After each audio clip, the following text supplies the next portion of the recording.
Subscribe करें हमारे YouTube channel को और बेल आइकन को प्रेस करें हमारे लेटेस्ट वीडियोस को देखने के लिए।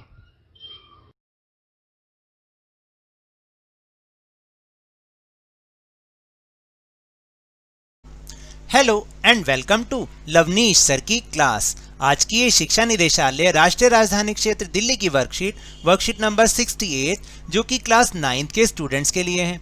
यह ली गई है सामाजिक विज्ञान के इतिहास विषय से और जिसमें हम समझ रहे हैं पार्ट 2 यूरोप में समाजवाद एवं रूसी क्रांति।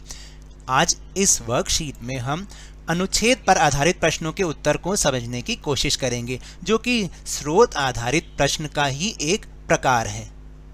तो देखिए, बोर्ड के एग्जाम में या जो आपका 9th का एग्जाम है, ये प्रश्न जो है 4 नंबर का आता है और आपकी ये प्रैक्टिस है आगे के बोर्ड एग्जाम के लिए। तो आपको अगर अभी से आप प्रैक्टिस मिलेगी और आपको ये समझ में आएगा तो आप इन प्रश्नों को आप बहुत आसानी से कर सकते हैं। तो चलिए शुरुआत करते हैं मेरे साथ और समझने की कोशिश करते हैं। तो पहला अनुच्छेद है कि निम्नलिखित अनुच्छेद को पढ़कर उसके नीचे लिखे प्रश्नों के उत्तर दीजिए। पहले आपको अनुच्छेद को ध्यान से कम 2 बार पढ़ना होगा जिससे आपको वो समझ में आ जाए कि आखिर मुझे इसके प्रश्नों का उत्तर करना कैसे है। तो देखिए, लगभग सभी उद्योग व्यक्तिगत स्वामित्व में थे। बहुत सारे रेडिकल और उदारवादियों के पास भी काफ़ी संपत्ति थी। तो उस समय में क्या होता था कि जितने भी उद्योग थे वो व्यक्तिगत स्वामित्व में थे, यानी समाज का उन पर कोई अधिकार नहीं था। जैसे सार्वजनिक उद्योग कोई नहीं थे, सारे व्यक्तिगत ही थे। और बहुत सारे जो रेडिकल और उदारवादी लोग भी थे उनके पास भी काफ़ी संपत्ति थी और उनके यहाँ पर भी बहुत सारे लोग नौकरी करते थे। उन्होंने व्यापार या औद्योगिक व्यवसायों के जरिए धन दौलत इकट्ठा की थी।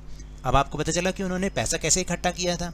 इसलिए वे चाहते थे कि इस तरह के प्रयासों को ज़्यादा से ज़्यादा बढ़ावा दिया जाए। उन्हें लगता था कि अगर मजदूर स्वस्थ हों और नागरिक पढ़े लिखे हों तो इस व्यवस्था का भरपूर लाभ लिया जा सकता है, क्योंकि वो खुद मेहनत करके आगे आए थे, व्यवसायी बने थे। इसलिए उन्हें लगता था कि मजदूर भी अगर स्वस्थ रहेंगे और पढ़े लिखे होंगे तब वो ऐसी व्यवस्था का पूरा फ़ायदा उठा सकते हैं।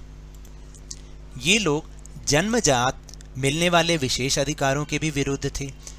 व्यक्तिगत प्रयास, श्रम और उद्यमशीलता में उनका गहरा विश्वास था, यानी वो व्यक्ति की मेहनत पर विश्वास करते थे। उनकी मान्यता थी कि यदि हरेक को व्यक्तिगत स्वतंत्रता दी जाए, गरीबों को रोजगार मिले और जिनके पास पूंजी है उन्हें बिना रोक टोक काम करने का मौका दिया जाए तो समाज तरक्की कर सकता है। इसी कारण 19वीं सदी के शुरुआती दशकों में समाज परिवर्तन के इच्छुक बहुत सारे कामकाजी स्त्री पुरुष उदारवादी और रेडिकल समूहों व पार्टियों के इर्द गिर्द गोलबंद हो गए थे। तो ये उनके विचार भी थे और इन्हीं विचारों को जानकर बहुत सारे लोग उनसे आके जुड़े। तो चलिए अब हम इनके प्रश्नोत्तर करने का प्रयास करते हैं। तो जैसे पहला प्रश्न है कि सही विकल्प का चयन कीजिए। आपको यहाँ पर 4 ऑप्शंस हैं, उनमें से आपको एक आंसर करना है। जैसे सभी उद्योग कैसी संपत्ति थे, सबसे पहली लाइन में ही लिखा हुआ है। सामूहिक थे, व्यक्तिगत थे, सरकारी थे या कैसे थे? तो सही आंसर है व्यक्तिगत स्वामित्व में थे। फिर दूसरा प्रश्न है कि इन उद्योगों के स्वामी और नौकर कौन थे? देखिए, इन उद्योगों के स्वामी रेडिकल और उदारवादी लोग थे और मजदूर जो लोग थे वो उनके नौकर थे। फिर तीसरा है रिक्त स्थान भरिए। रेडिकल और उदारवादियों ने किसके जरिए धन दौलत इकट्ठा की थी? व्यापार या औद्योगिक व्यवसायों के जरिए उन्होंने धन दौलत इकट्ठा की थी। इसके बाद चौथा प्रश्न, 19वीं सदी के शुरुआती दशकों में उदारवादी और रेडिकल समूहों के इर्द गिर्द कौन लोग गोलबंद हो गए थे, यानी कौन लोग उनके साथ जुड़ गए थे? तो इसका उत्तर है कि 19वीं सदी के शुरुआती दशकों में समाज परिवर्तन के इच्छुक बहुत सारे कामकाजी स्त्री पुरुष उदारवादी और रेडिकल समूह के इर्द गिर्द गोलबंद हो गए थे। फिर 5वां प्रश्न है कि रेडिकल और उदारवादियों के प्रमुख विचार क्या थे? आप इन विचारों से सहमत हैं या असहमत हैं और क्यों? तो देखिए, उनके विचार से यहाँ पर ये आना चाहिए कि उनके विचार में क्या था कि अगर मजदूर स्वस्थ हों और नागरिक पढ़े लिखे हों तो इस व्यवस्था का वो भरपूर लाभ ले सकते हैं। ये लोग जन्मजात मिलने वाले विशेष अधिकारों के भी विरुद्ध थे। व्यक्तिगत प्रयास, श्रम और उद्यमशीलता में उनका गहरा विश्वास था। तो ये उनके विचार थे रेडिकलवादी के और उदारवादियों के। तो आगे का जो इसका भाग है कि मैं उनके विचारों से सहमत हूँ, क्योंकि किसी भी व्यक्ति को जन्म से कोई विशेष अधिकार नहीं मिलना चाहिए, बल्कि उसे उसकी योग्यता के आधार पर कोई विशेष अधिकार मिलना चाहिए। तो देखिए, इसका उत्तर इस तरह से हमें लिखना है। तो चलिए अब हम चलते हैं दूसरे अनुच्छेद पर।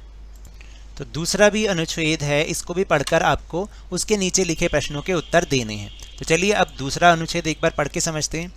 कार्ल मार्क्स 1818 से 1882 तक और फ्रेडरिक एंगल्स जो कि 1820 से 1895 तक रहे, इन्होंने इस दिशा में कई नए तर्क पेश किए।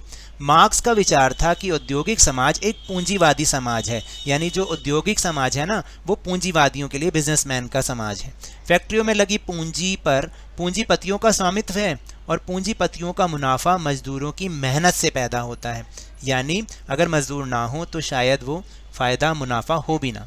मार्क्स का निष्कर्ष था कि जब तक निजी पूंजीपति इस तरह मुनाफे का संचय करते जाएंगे तब तक मजदूरों की स्थिति में सुधार नहीं हो सकता, यानी सारा का सारा लाभ जब बिजनेसमैन ही लेता रहेगा तो मजदूरों की स्थिति में तब तक सुधार नहीं हो सकता। अपनी स्थिति में सुधार लाने के लिए मजदूरों को पूंजीवाद व निजी संपत्ति पर आधारित शासन को उखाड़ फेंकना होगा। मार्क्स का विश्वास था कि खुद को पूंजीवादी शोषण से मुक्त कराने के लिए मजदूरों को एक अत्यंत भिन्न किस्म का समाज बनाना होगा, जिसमें सारी संपत्ति पर पूरे समाज का यानी सामाजिक नियंत्रण और स्वामित्व रहेगा।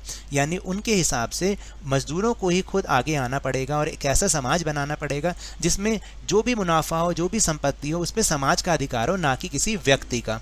उन्होंने भविष्य के इस समाज को साम्यवादी यानी कम्युनिस्ट समाज का नाम दिया। मार्क्स को विश्वास था कि पूंजीपतियों के साथ होने वाले संघर्ष में जीत मजदूरों की ही होगी। उनकी राय में कम्युनिस्ट समाज ही भविष्य का समाज होगा। तो अब आपको शायद समझ में आया होगा। अब हम इस पर आधारित प्रश्नोत्तर भी करने की कोशिश करते हैं। तो देखिए, पहला प्रश्न है, रिक्त स्थान भरिए। मार्क्स का विचार था कि औद्योगिक समाज कैसा समाज है? पूंजीवादी समाज है। फिर उसके बाद दूसरा प्रश्न है, सत्य व असत्य लिखना है। पूंजीवादी समाज में उद्योगों पर मजदूरों का स्वामित्व होता है, क्या ये सही है? मजदूरों का स्वामित्व होता है? नहीं, असत्य है ये। फिर तीसरा है, मार्क्स के अनुसार मजदूरों को एक भिन्न किस्म का समाज क्यों बनाना होगा? तो देखिए, इसका उत्तर मैंने यहाँ पर लिखा है। यहाँ पर मार्क्स के अनुसार मजदूरों को एक भिन्न किस्म का समाज इसलिए बनाना होगा क्योंकि जब तक निजी पूंजीपति इसी तरह, यहाँ पर आएगा इसी तरह मुनाफे का संचय करते जाएंगे तब तक मजदूरों की स्थिति में सुधार नहीं हो सकता। फिर इसके बाद है चौथा प्रश्न, वाक्य को सही करके पुनः लिखिए। यानी ये जो वाक्य लिखा है वो गलत लिखा है, आपको सही करके दोबारा वाक्य लिखना है। मार्क्स को विश्वास था कि पूंजीपति ही मजदूरों के साथ होने वाले संघर्ष में अंततः जीतेंगे। क्या पूंजीपति जीतेंगे? नहीं, मार्क्स को विश्वास था कि पूंजीपतियों के साथ होने वाले संघर्ष में जीत अंततः किसकी होगी? मजदूरों की ही होगी। तो इस तरह से आपको सही करके लिखना है। फिर पांचवा और आखिरी प्रश्न है कि मार्क्स और एंगल्स के अनुसार पूंजीपतियों का मुनाफा किसकी मेहनत से आता है? तो देखिए, मार्क्स और एंगल्स के अनुसार पूंजीपतियों का मुनाफा मजदूरों की मेहनत से आता है। तो इस तरह से हमें इन दोनों अनुच्छेदों के प्रश्नों का उत्तर लिखना होगा। तो ये तो थी आज की वर्कशीट। अगर मेरे इस तरह समझाने से आपको थोड़ा सा भी समझ में आया हो तो इस चैनल को ज़्यादा से ज़्यादा सब्सक्राइब कीजिए, लाइक कीजिए और बहुत ज़्यादा शेयर भी कीजिए। और हाँ, मेरे साथ इसी तरह वर्कशीट को समझते रहिए, लेकिन ध्यान और मन लगाकर पूरी मेहनत और लगन के साथ पढ़ते रहिए। और अगर आपको कोरोना वायरस को हराना है तो मास्क जरूर पहन के रखिए, क्योंकि जब तक दवाई नहीं तब तक कोई ढिलाई नहीं। धन्यवाद।